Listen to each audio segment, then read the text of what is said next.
Hello, Packers fans, and welcome into PackersNews.com. I'm Kassidy Hill, joined by Pete Dougherty.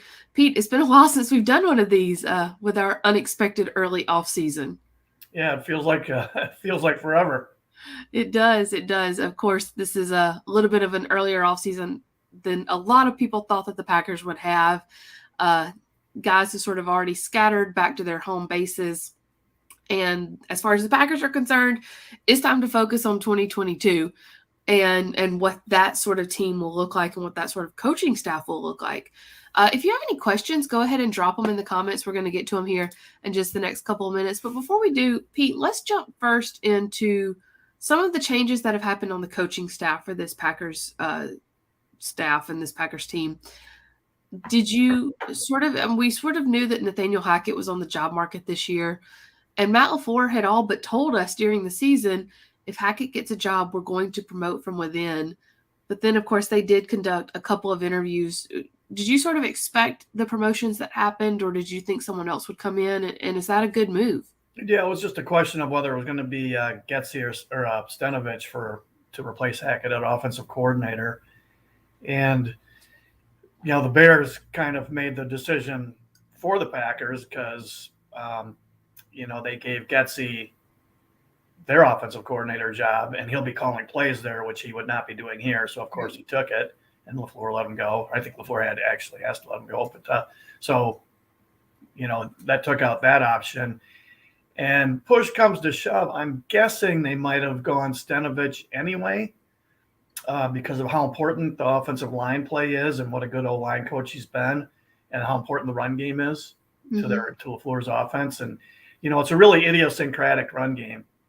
It goes back to Mike Shanahan back in the 90s, and they have really specific blocking angles. It's just different, a little different than everybody else, their zone blocking scheme. And so I think Stenovich has proven that he's pretty expert in that. So it was just a question of which of those two was going to be the coordinator, and ended up being Stenovich. And we do have some questions coming in. I promise we're going to get to those in just a minute here, guys. But let's stay on the coaches while we're talking about it. I don't know if you saw Dick Butkus's Twitter. He was having some fun with congratulating his nephew, so that was a lot of fun poking at the rivalry. But there were also comments from players. I talked to a player yesterday. He made the same comment that it helps that it was a promotion from within because it keeps the same playbook. When a lot of other things can be changing, how important is that to have the same terminology, same verbiage, same face in front of you? Well, yeah, and if they bring in somebody from the outside, then that guy's got to learn all the Packers, LaFleur's way of doing things. So this is what part of building a staff is. I mean, in Holmgren in the 90s, it seemed like he was losing a coach every year to becoming a head coach, and he kept that pipeline going. That's part of being. Belichick does the same thing. He keeps losing guys, and he keeps replacing them. That's part of being a head coach in this league, is keeping your assistant coach pipeline going, and you have to have a ready list of young guys that you want to bring in for the lower level spots, like not that assistant offensive line coach is a low spot, but it's not the line coach. Right. And so you get a guy there. So when you lose your line coach or he gets promoted, you got somebody who's ready to step in, who you like, who knows what you're doing. This week, the coaches are out in Las Vegas coaching the Pro Bowl for the NFC team. You see them all there for the group picture today. This is as turnover continues to happen on their staff. They, of course, our colleague Tom Silverstein reported this week that Mo Drayton would not be retained as special teams coordinator. That was not a huge shock to anyone. But can you find a coach while at the Pro Bowl is essentially my question. Is there anything to maybe getting ahead of the curve and trying to get your coach before the assistant coach carousel starts going, or is this just something that they were able to do because they had already been knocked out of the playoffs? Well, it's that the carousel has actually already started. So True. I think, I'm just guessing here. I think it wouldn't be too hard to do it from the Pro Bowl, because from what I understand, those practices are really short and they really don't do anything. That's true. It's mostly just for a photo op. Yeah. So, LaFleur's got plenty of time to make phone calls and interview people on Zoom. and they could even fly, candidates to Las Vegas if they wanted and talk to them there. I would think he could do that just as easily That's a good from point. there as here, I think. He could do it from the pool in Vegas. Yeah. No one in Green Bay today. There, a hot name on the market, of course, is the Saints special teams coach, Russi. I think, but I'm trying to remember how to pronounce it. Yeah.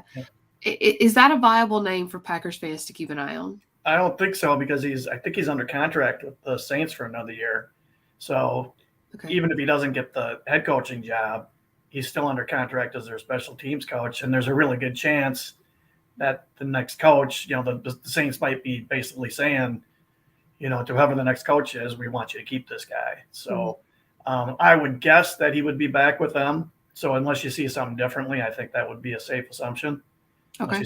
Unless there's a report that says something differently in the coming days and weeks. Not that I've seen, not to say there isn't, but not that I've seen. I was curious. Sometimes you can sort of finagle your way out of those contracts when the head coach is no longer there. Yeah, you can't. They do. They let guys go sometimes. It's kind of up to the GM basically. Sometimes they just say, go ahead. If you can get something, go ahead. But sometimes they say, we like you. We want you to stay. Now, what complicates this is he's interviewing for the head coaching job. And, I know when guys have done that here, I remember Jim Bates interviewed for it, didn't get it. He was their D coordinator, and he got out of here because he was upset that he didn't get the job. So, I don't know if something like that, it's a possibility.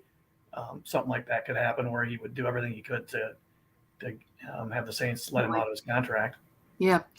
Let's take some questions here. Of course, the question of the hour still, and will be for the next month or so, is about Aaron Rodgers.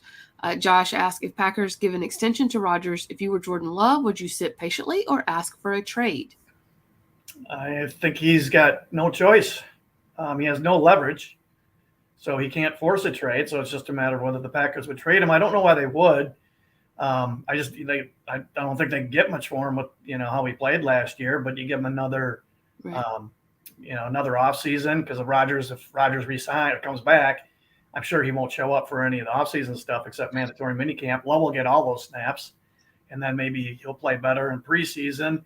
And so if they wanted to go trade him next summer, they could, or even at the end of camp, they could get something a lot better than they could right now. And, he'd be at least a somewhat experienced backup at this point in case something happened to Rodgers.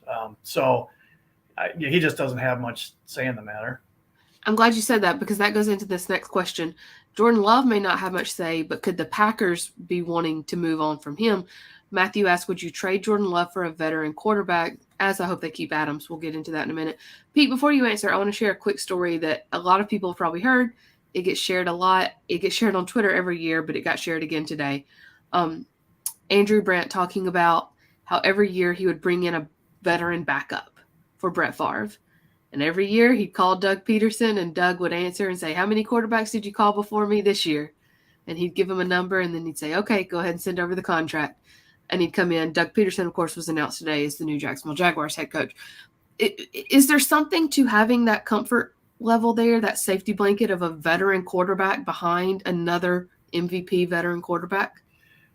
Well, at this point, Love is, veteran isn't the right word, but he's going to be, in his third season now. Yeah. So, and he's played in games. So he's got some experience now, and he's cheap, because he's on his rookie contract, and the majority of the money has already been paid in the signing bonus. I don't see any reason why they'd go for it, but I just don't think they can get anything for him. They could probably get a 5 for him, something like that. So that just wouldn't make much sense to me anyway. Callum asked if the Packers bring back Rodgers, or they not happen with Jordan Love's development. I don't think it would necessarily have anything to do with Jordan Love. More so, just you don't say no to Aaron Rodgers if you can keep him, right? Yeah, unless they were in, if they thought Love was ready to go, like he's, they wanted to give him a shot. For instance, you go back to 2008, the two previous years. So 2005 and 6 were Rodgers' first 2 years in the league, and the Packers begged Favre to come back after each of those seasons. And then after the 2007 season, so at this time in 2008, they didn't beg him to come back. So he knew they didn't want him because they thought Rodgers was ready to play and they were ready to give him his shot. So, if the Packers really thought Love was ready, then I think they'd probably trade Rodgers without thinking twice. But there's no reason to think that they would think Love is ready. Not that he doesn't mean he won't be a keeper down the road, but from what he's shown in the game so far, he looks like he still has a ways to go. Yeah. And you have Matt LaFleur in his exit press conference this year saying vehemently, we want to bring back Aaron Rodgers. Yeah. Something to be said there. Levi with an interesting proposition. If they get Rodgers back, should they go after Gronk? He would bring some mojo to the team. Can't see. I just don't see how they could afford it on the cap. Do you want Devondre Campbell back or Rasul Douglas or Valdez Scantling? Yeah, I just don't see how that would happen. I find it hard to believe Gronk would even play for anybody besides, Tom. Now that Brady's gone. Yeah. Maybe they could lure him with like a USAA insurance. He'd come for that. Is that who he does those commercials for? Yes, which I don't understand. Okay, so it's a reach, yeah. Yes. First of all, you're not in the military, Gronk. You're not a military family. How bad is the NFL's insurance that you want this USAA insurance? Two, everyone in the military knows about USAA. Why do they need to promote it? What are they doing? Just telling all of us, oh, you can't have it? They must think that not everybody in the military knows about it. I guess not. I'm sure he's collecting a nice check for that. Yeah, he can buy his own insurance with the check he gets from him for the commercials. Anyways, Levi's follow-up question, do they finally draft a wide receiver round 1, hoping for a quickness and speed type guy? They've never drafted a wide receiver in the first round, right? Or at least not during Rodgers' time. Not during Rodgers. Yeah, Javon Walker, when was he? Probably really early 2000s. I can't remember which season. That was their last first-round receiver. I definitely wouldn't rule it out. And if they trade Rodgers, they'll have a couple first-round picks. So then things will really get interesting. They have a lot of needs, though. Could be receiver or tight end, with where they're picking, especially. It's not unusual to see tight end taken at, 20, whatever they're picking at. Mm-hmm. Inside linebacker, if Campbell doesn't come back, that's got to be a big need. Outside rusher, outside linebacker, that would be a big need. Defensive line's a big need. Corner, depending on whether Douglas is back or not. So they've got plenty of needs. Speaking of wide receiver need, I was able to talk with Marquez Valdez-Scantling yesterday.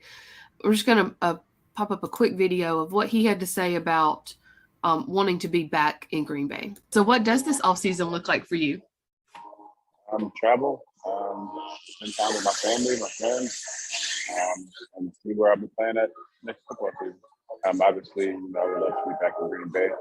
There's a lot of moving parts right now, so you got to kind of figure out, how that looks and what we do from there. But we'll see. How much of Aaron Rodgers' decision will determine if you want to come back to Green Bay or not?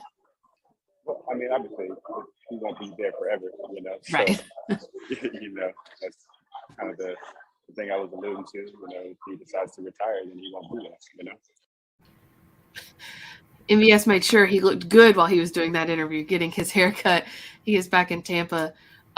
Something else he said, Pete, that I thought was really interesting was how important, just as much to bring Rodgers back, it would be to keep this particular wide receiver room together in reference to him, Devontae Adams, Allen Lazard. He said this is the group that a few years ago was told Rodgers doesn't have any weapons. We need to get some weapons in here for him. And he said, and then look what we were able to do for him this year. Is there something to that, to it being just as important to keep that wide receiver group together that's full of free agents as well? Well, if you can, I'd want to keep Valdez-Scantling because he stretches the field. Mm-hmm. And defenses have to honor him, and he did improve at the other stuff this year. Now he was hurt, so that's got to be a concern. He was hurt much of the season, so that's a big deal. But I would think either way, somebody in the passing game is going to be somebody who catches the ball. It's going to be a pretty high priority on their draft list, I would think. Either way, whether it's a receiver or tight end. And Levi expanded on his and saying not only take a receiver early, but would want a receiver that can take a slant or a crosser to the house. A blocking wide receiver is nice. We're missing a Tyreek Hill type playmaker. Is that the difference in this offense? Someone like Tyreek Hill? I mean, that would be the difference in a lot of offenses. I'm going to say there's 31 teams that are missing Tyreek Hill. Yeah. I mean, he's one of a kind in this league. So, good luck finding another one there. Doesn't mean they couldn't find. I get Levi's point. He's just talking about having a explosive, dynamic guy. They're not going to find Tyreek Hill, I don't think, but they could find a guy who could do what he said. Guy even like Greg Jennings. And Jennings wasn't a burner, but I remember him catching slants and going 60, 70, 80 yards for touchdowns.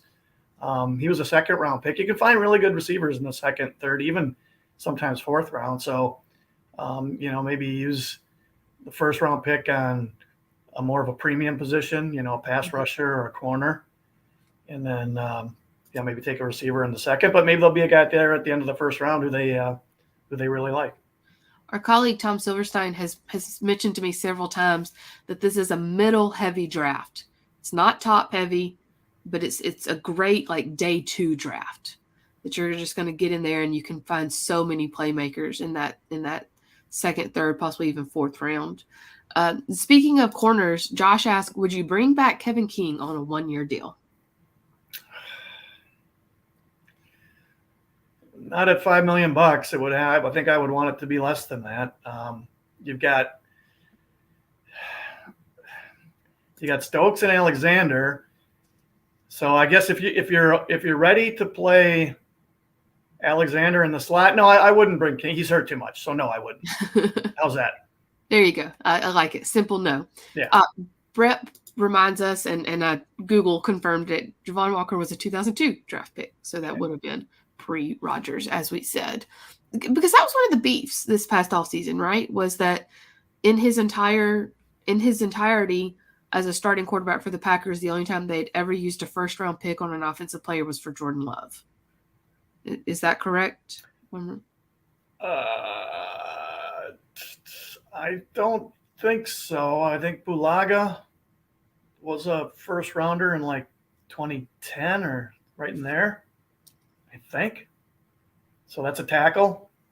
They've never used a first rounder on a skill player. Yeah. I'm sure that's true. I'm pretty sure that's true. And there was always that thing, that was everybody's made a big deal of a couple of years ago where, they haven't drafted a first round receiver since whenever, but they did draft first round quality receivers. They just got them in the second round. Greg Jennings is outstanding. If they redid his draft, he's going in the first 20 picks, I'm sure. Jordy Nelson, same thing. Right.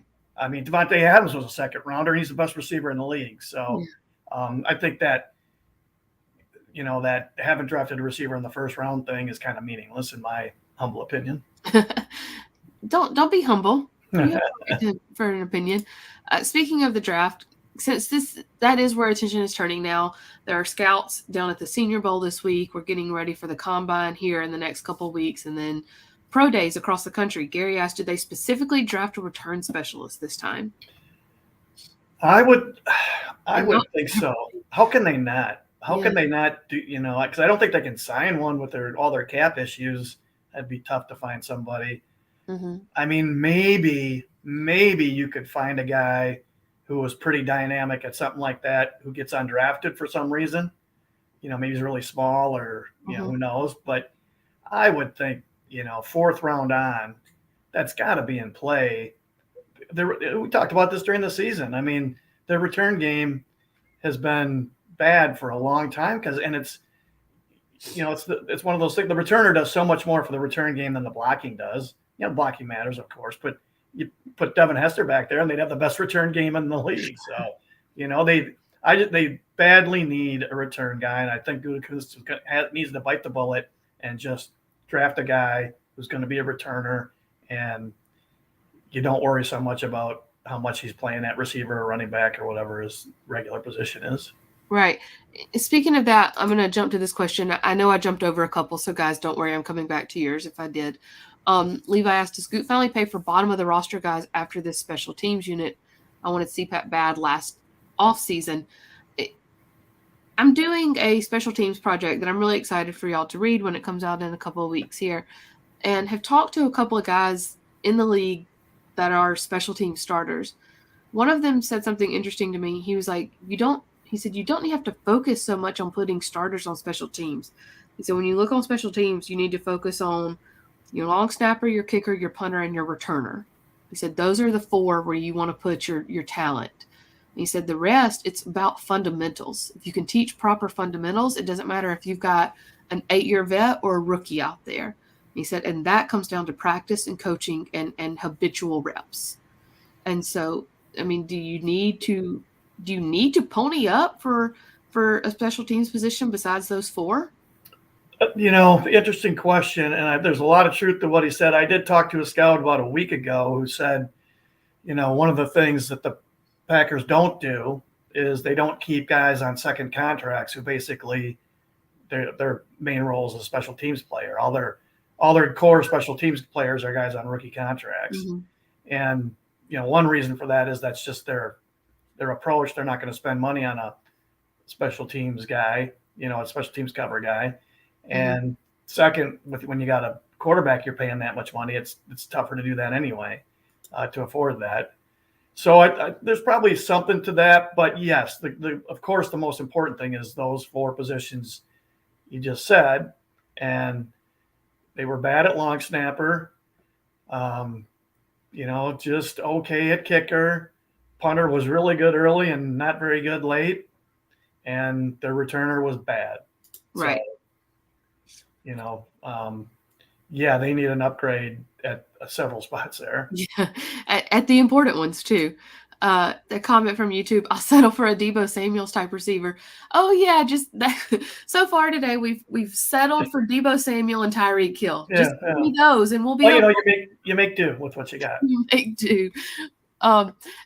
Speaking of that, Mike with a very good question: is Crosby on the team next year? I know a couple of guys we work with say no. What do you think? Yeah, I find it hard to believe he would be. I mean, he's going to cost too much, and I'm sure that's one of the reasons why they kept. Why am I blanking on the practice squad kicker? Help me out, Kassidy.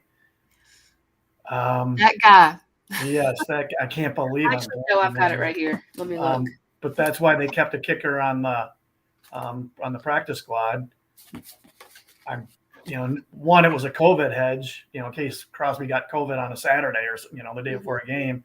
But 2, it gives them a guy who they've worked with who, all season, who can step right in and be their kicker next year. It's just they need to save money, and that's one place to do it. Crosby's getting up there in age. J.J. Molson. Yes, Molson Beer. How could I forget that? Molson Beer. Yeah, I had it on the top of my head. I just needed to look at the paper. Small detail. We've got a bunch of questions in here around tight end, so let's jump into those. Callum asks, and so does Randy, about Bobby Tunyon. Will he be back next season? And then Jeff specifically, if Tunyon is healthy next season, do you still think the Packers need to address tight end with a high draft pick? Yeah, I think so, or it's at least in play either way. Tunyon, when did he tore that ACL? That was, Arizona week 8.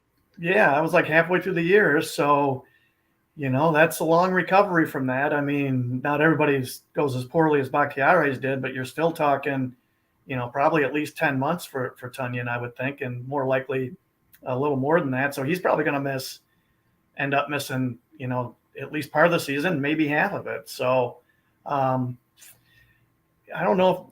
So yeah, you need more talent at that position, and I guess they probably will be able to re-sign him for cheap, because I can't imagine anybody.